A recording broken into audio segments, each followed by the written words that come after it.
تو یہ بات مسلمان مومن کے لیے اس کو زیب نہیں دیتی۔ تو جس طرح دوسروں سے بھی حقوق متعلق ہے، ایسے علماء کرام کی بھی حقوق ہیں۔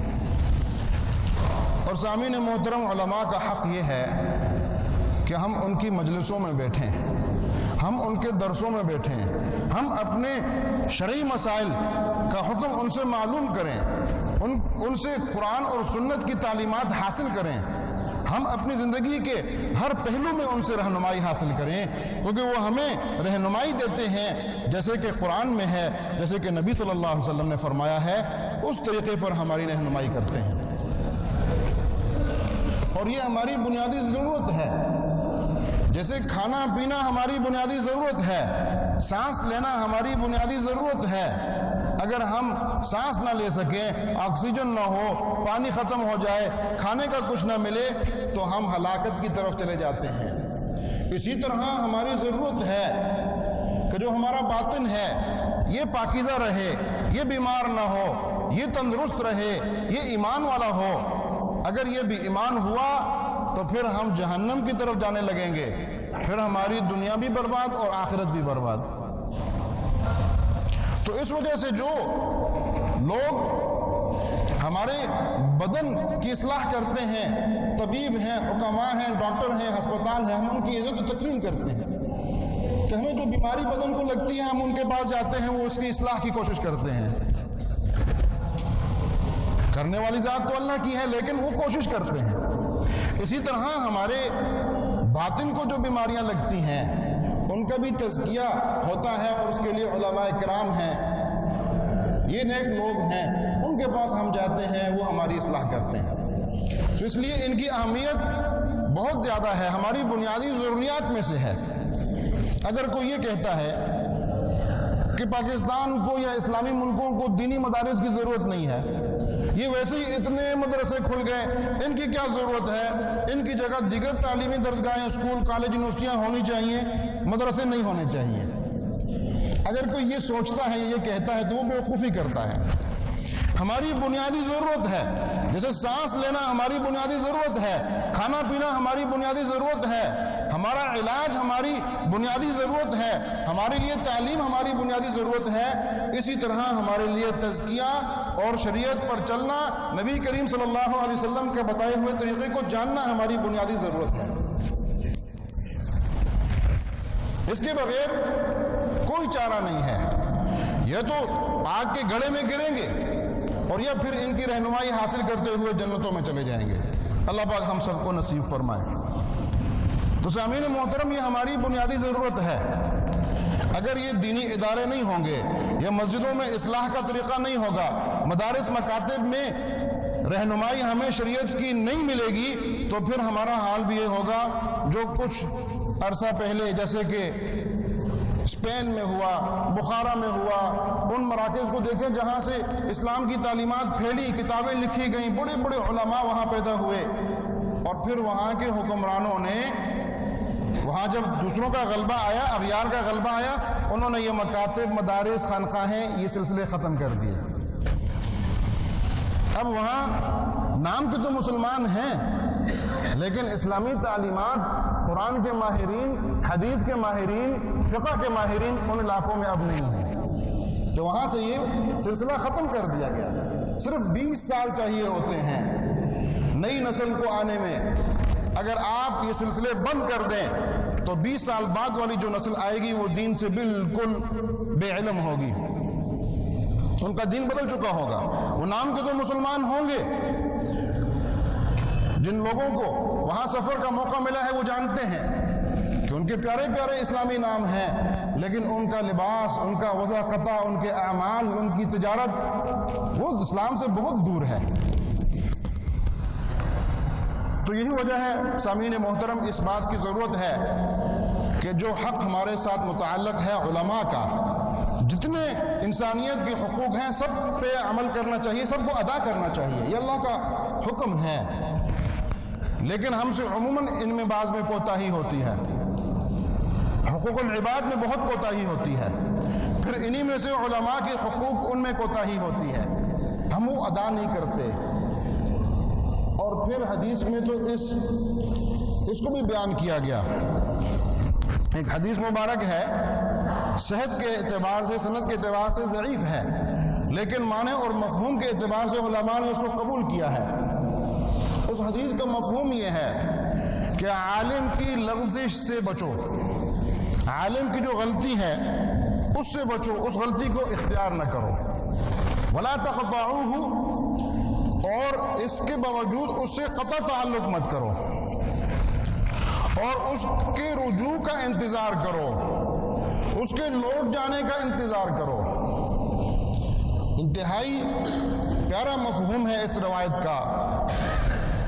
یعنی اگر کوئی عالم، پہلے تو علماء کرام ان کی پوری کوشش یہی ہوتی ہے کہ جو مسئلہ پڑھا ہے، یاد کیا ہے، سمجھا ہے، اس پہ عمل بھی کریں، لیکن چونکہ وہ بھی انسانوں میں سے ہوتے ہیں، کوئی فرشتے تو نہیں ہوتے، ہم انسانوں میں سے ہوتے ہیں۔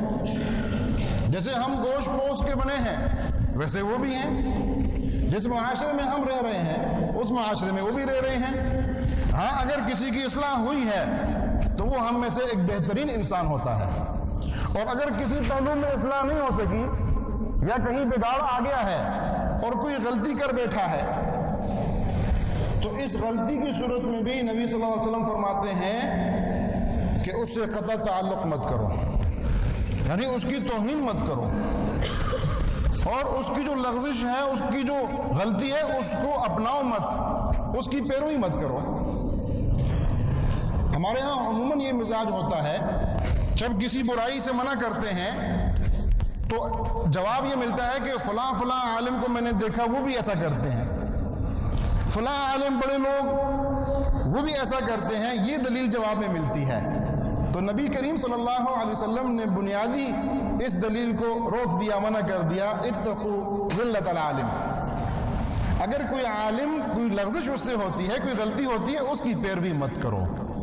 یہ بھی سمجھا دیا کہ عالم کوئی فرشتہ نہیں ہوتا، ہاں اس سے بھی کوئی غلطی ہو سکتی ہے، اور یہ بھی سمجھا دیا کہ عمل کرنے میں معیار میرے احکام ہیں، میری زندگی ہے۔ صرف ایک شخصیت ہے پوری دنیا میں جس شخصیت کے تمام اعمال کوئی بھی شریعت سے متصادم نہیں ہے، کوئی عمل بھی شریعت کے خلاف نہیں ہے، صرف ایک اور ایک شخصیت ہے، اور وہ جناب رسول اللہ صلی اللہ علیہ وسلم کی شخصیت ہے۔ جب ہم سے کوئی پوچھتا ہے کہ ہم اسلام قبول کریں، عموماً مجھ سے بہت سوالات ہوئے، جو نو مسلم ہوتے ہیں ان سے جب بات ہوتی ہے کہتے ہیں مسلمان تو یہ کرتے ہیں، یہ کرتے ہیں، یہ کرتے ہیں، ہم بھی یہ کریں، ہم مسلمان ہو جائیں۔ ان کو ہمارا جواب یہ ہوتا ہے کہ ہم آپ کو کبھی یہ نہیں کہتے کہ جیسے ہم ہیں ویسے ہو جاؤ، ہم صرف یہی کہتے ہیں کہ جیسے ہمارے حبیب صلی اللہ علیہ وسلم تھے ویسے ہو جائے۔ صرف ایک شخصیت ہے۔ تو سامعین محترم، نبی کریم صلی اللہ علیہ وسلم فرماتے ہیں کہ اگر عالم سے کوئی لغزش ہو جائے تو اس سے قطع تعلق بھی مت کرو اور اس کی پیروی بھی مت کرو، اس کے اتباع مت کرو، یہ بھی انسان ہے، کوئی لغزش ہو سکتی ہے۔ اور پھر فرمایا کہ اس کے لوٹنے کی دعا کرو، انتظار کرو کہ وہ اپنی غلطی سے واپس آ جائے، تو اس کے لیے کوئی کوشش کرو، کوئی دعا کرو، کوئی ہیلا بہانہ کرو، لیکن اس سے بدظن مت ہو، اس کے ساتھ حسن سلوک کو مت چھوڑو۔ ہمارے ہاں کیا ہوتا ہے، عمومی مزاج یہ ہے، کسی عالم کی کوئی غلطی پکڑ لی، پہلا تو یہ ہے کہ عمومی ایسا مزاج بن چکا ہے کہ کسی نے کوئی عمل کیا نہیں ہوگا ویسے ہی اس کے پیچھے غیبتیں شروع اور بہتان شروع۔ عموماً مزاج یہ ہے، کسی سے لگتی نہیں تو اس کے پیچھے باتیں بنانا، پروپیگنڈا کرنا شروع کر دیا، جو سراسر جھوٹ اور بہتان ہوتا ہے۔ اور اگر ایسا نہ بھی ہو، کوئی غلطی کسی عالم سے ہو بھی جائے، انسان ہے، تو اب مجلسوں میں اس کو ذکر کریں گے، اس کا استہزاء کریں گے، اس کا مذاق اڑائیں گے، اور اس باتوں کو اپنی مجلسوں کا حصہ بنا دیں گے۔ چاہیے جائے گی کہ اس کی پردہ پوشی ہوتی، اس کی کوئی فکر ہوتی، اصلاح کی فکر ہوتی، اس کی بدنامی کرنا شروع کر دیں گے۔ اور سامعین محترم، یہ شیطان کا ایک بہت بڑا حربہ ہے اسلام سے دور کرنے کا، اور جو شیاطین کے پیروکار ہیں، مستشرقین ہیں، کفار ہیں، منافقین ہیں، مسلمانوں کے اندر منافقین ہیں، وہ بھی اس کو اختیار کرتے ہیں کہ آپ اگر کسی کو اسلام سے دور کرنا چاہتے ہو تو آپ اگر ڈائریکٹ اسلام پر بات کرو گے تو مسلمان اسے قبول نہیں کریں گے، وہ آگے سے غصے میں آئیں گے، خفا ہوں گے کہ بھئی ہمارے مذہب پہ بات کرتے ہو، کس طرح تم ہمارے مذہب کو غلط کہتے ہو؟ تو وہ کیا کریں گے؟ جو مذہب والے ہیں، جو مذہب کو پھیلانے والے ہیں، جو مراکز ہیں جہاں سے مذہب پھیلتا ہے، اس پر اعتراض کریں گے۔ کوئی ایک بات پکڑ لیں گے کہ مساجد میں تو یہ ہوتا ہے، مدارس میں تو یہ ہوتا ہے، اور سب کو بلیم کریں گے کہ سارے ایسے ہیں، اور ان کی سنا سنی میں عام لوگ بھی وہ بات ان کے منہ پہ بھی جاری ہو جائے گی کہ ہاں ایسا ہوتا ہے مسجدوں میں، مدرسوں میں، حالانکہ کہیں ایک واقعہ کہیں ہوا ہوگا یا ہوا بھی نہیں ہوگا۔ پروپیگنڈے کا دور ہے، پروپیگنڈا کروں 10 مرتبہ کہو گے، خود لوگ سچ اور یقین جانیں گے۔ ایک شیخ چلی کا واقعہ کسی نے سنایا کہ اس کی مذاق کی عادت تھی، تو ایک دن ویسے ہی اس کو سوچا کہ میں بچوں کو کہوں کہ فلاں علاقے میں خیرات تقسیم ہو رہی ہے، دعوت ہے، ایک کو کہا، دوسرے کو کہا، ان کو بھیجا کہ جاؤ فلاں گاؤں میں خیرات ہے، 10-15 بچوں کو کہا، تو پھر دل میں آگے ہو سکتا ہے ہو ہی نہ، تو خود بھی چلا گیا۔ مطلب ایک بات کو جتنی بار کہو گے اگر وہ جھوٹ ہے تب بھی لوگ اس پر یقین کریں گے اور سچ سمجھیں گے۔ یہ پروپیگنڈا ہوتا ہے۔ اور اگر پروپیگنڈا نہ بھی ہو، کہیں کوئی غلطی ہو جائے، انسان ہے، تو اب سب کو برابر گننا شروع کر دیا، سب کے ساتھ بدظن ہونا شروع ہو گئے۔ اگر ایسا ہوگا تو ہم پھر دین سے دور ہو جائیں گے، ان لوگوں کے ہاتھوں میں چلے جائیں گے جو ہمارے دشمن ہیں، جو ہمارے مذہب کے دشمن ہیں۔ جس کی ایک بڑی پیاری مثال ایک عالم نے بیان کی، ایک فرضی واقعہ بیان کیا انہوں نے۔ وہ فرضی واقعہ یہ ہے کہ بھیڑیے وہ چاہتے تھے کہ فلاں گلابان ہے، اس کی بکریاں بڑی اچھی ہیں، بہت زیادہ ہیں، تو کیسے ہم ان بکریوں کو کھائیں، اور کوشش کرتے، لیکن گلابان جو ہے وہ نہ چھوڑتا، ان کی حفاظت کرتا، ان کو جھتے میں رکھتا، ان کو منتشر ہونے سے روکتا، تو ان کو یہ موقع نہ ملتا کہ وہ ان کو کھا سکے، ان پر حملہ کر سکے۔ تو ایک دن انہوں نے یہ فیصلہ کیا کہ ہم ان بکریوں کے ذہن میں یہ بات ڈالتے ہیں کہ اتنے خوبصورت خوبصورت پہاڑ ہیں، اتنا جو ہے اس پر سبزہ ہے، تم لوگ ادھر نہیں جاتی، اور یہ تم لوگوں کو چھوڑتا نہیں ہے، تمہارے ساتھ ظلم کرتا ہے، باندھ کر رکھتا ہے، تو اس سے آزادی اختیار کرو۔ تو ان کے کانوں میں یہ بات ڈالی، دور سے ان کو سمجھایا، 1 مرتبہ 2 مرتبہ 3 مرتبہ، پھر وہ خود سوچنے لگے ہاں بات تو درست ہے، اتنی بڑی دنیا ہے اور ہمیں یہ اس علاقے میں رکھتا ہے، باندھ کے رکھتا ہے، تو وہ بکریاں بھاگ گئیں۔ پھر ان کو موقع ملا اور ایک ایک کو پکڑ کے کھا گئے۔ جب گلابان سے دور کر دیا تو اب ان کے لیے آسان ہو گیا۔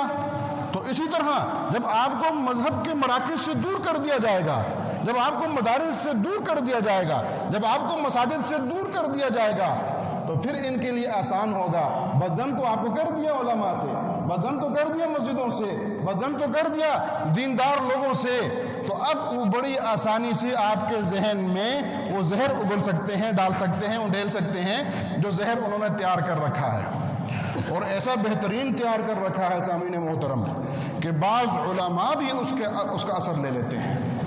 ایسی باتیں انہوں نے تیار کر رکھی ہیں کہ اگر کوئی کچے علم والا ہے، کچے ایمان اور ذہن والا ہے، جب وہ باتیں وہ سنے گا تو وہ پریشان ہو جائے گا، فکر مند ہو جائے گا۔ اور یہی الحاد ہے، ایتھیسٹ یہی کر رہے ہیں۔ ہمارے کالجوں یونیورسٹیوں میں باقاعدہ پروفیسر بھرتی کیے ہوئے ہیں باہر سے لا کر، جو آہستہ آہستہ بڑے اچھے طریقے سے الحاد پھیلا رہے ہیں ہمارے اداروں میں۔ یہاں حیات آباد کے ایک اسکول کا واقعہ مجھے ہمارے قاری صاحب نے سنایا، وہاں تلاوت کے لیے ان کو بلایا گیا تھا۔ انہوں نے بتایا کہ وہ جو پروگرام تھا وہ تھا ایتھیزم اینڈ اسلام، اسلام اور دہریت، اور 2 گروپ بنائے ہوئے تھے بچوں کے۔ ایک گروپ بنایا ہوا تھا ملحدین کا کہ یہ الحاد کے دلائل دیں گے، اور ایک گروپ بنایا ہوا تھا مسلمانوں کے لیے کہ یہ اسلام کے دلائل دیں گے، چھوٹے بچے۔ اور وہ قاری صاحب کہتے ہیں کہ میں بیٹھا ہوا تھا، جب ان کے مسلمان سب جب ان کے دلائل سنے جو دہریت کے دلائل دے رہے تھے، کہنے میرے کان سرخ ہو گئے اور میں حیران و پریشان رہ گیا کہ بچوں کے سامنے ایسی باتیں کی جا رہی ہیں۔ تو سامعین محترم، یہ ایک بڑا خوبصورت طریقہ ہے کہ مذہب سے دور کرنے کے لیے مذہبی لوگوں سے بدظن کر دو، مذہب سے دور کرنے کے لیے مذہبی مراکز کو بند کر دو، اور یہ عرصے سے چل رہا ہے۔ جیسے میں نے کئی مرتبہ بتایا جب انگریز نے دیکھا کہ یہ مسلمان ہمارے خلاف کیوں جہاد کے لیے ابھرتے ہیں، ہندو بھی ہیں، عیسائی بھی ہیں، دوسرے مذہب والے بھی ہیں، زیادہ تحریک ہمارے خلاف مسلمان اٹھا رہے ہیں، جب برصغیر پاک و ہند ایک تھا اور وہ یہاں حکومت کر رہا تھا، تو اس نے 3 چیزیں معلوم کی. وہ ریسرچ میں بہت ماہر ہیں. ریسرچ کی کہ کیا وجہ ہے یہ ابھرتے ہیں ہمارے خلاف. ہندو بھی ہیں، وہ تو نوکریاں بھی لے رہا ہے، وہ تو ہمارے ساتھ مل کے کام بھی کر رہے ہیں، مسلمان جو ہیں ہمارے خلاف ابھر رہے ہیں. تو انہوں نے 3 چیزیں نوٹ آؤٹ کی. پہلی تھی قرآن، دوسری نبی کریم صلی اللہ علیہ وسلم کی تعلیمات اور اس کے مراکز، اور تیسری یہ علماء کو ہزاروں کی تعداد میں پھانسی کر دیا. کراچی سے لے کر دہلی تک جو بڑی شاہراہ تھی، ہر بڑا پیڑ اس پر عالم کی لاش لٹکی ہوئی تھی، پھانسی کیے ہوئے تھے. قرآنوں کو ختم کرنا شروع کیا، اٹھانا شروع کیا، کچھ جلا دیے، کچھ ضائع کر دیے. لیکن ان کی بیوقوفی تھی. قرآن تو سینے میں ہے، اور عالم ایک شہید ہو جائے گا، دوسرا اللہ پیدا کر دیں گے. تو سامعین محترم، اس زمانے سے یہ لگے ہوئے ہیں کہ اس قرآن کو بھی دہشت گردی کی کتاب ثابت کرو دنیا کے سامنے، ان علماء کو بھی دہشت گرد ثابت کرو، ان سے لوگوں کو بدظن کرو، اور ان مدارس، مساجد، مراکز کو بھی بند کرو جن کی وجہ سے ہمیں مشکلات کا سامنا کرنا پڑتا ہے. تو انشاءاللہ تعالی اللہ کی ذات سے ہمیں یہ امید ہے، ہم قدر کریں گے ان مسجدوں کی، ہم قدر کریں گے ان مدرسوں کی، ہم قدر کریں گے اللہ کی اس نعمت کی، ان علماء کی، ان وارثین کی، انبیاء علیہ السلام کی. تو پھر اللہ رب العزت ہماری اس شکر مندی پر خوش ہوں گے اور ہمیں مزید عطا فرمائیں گے، اور انشاءاللہ تعالی یہ کبھی بھی ضائع نہیں ہوں گے انشاءاللہ تعالی. اللہ پاک ہمیں سمجھ کی توفیق نصیب فرمائے. وآخر دعوانا ان الحمدللہ رب العالمین.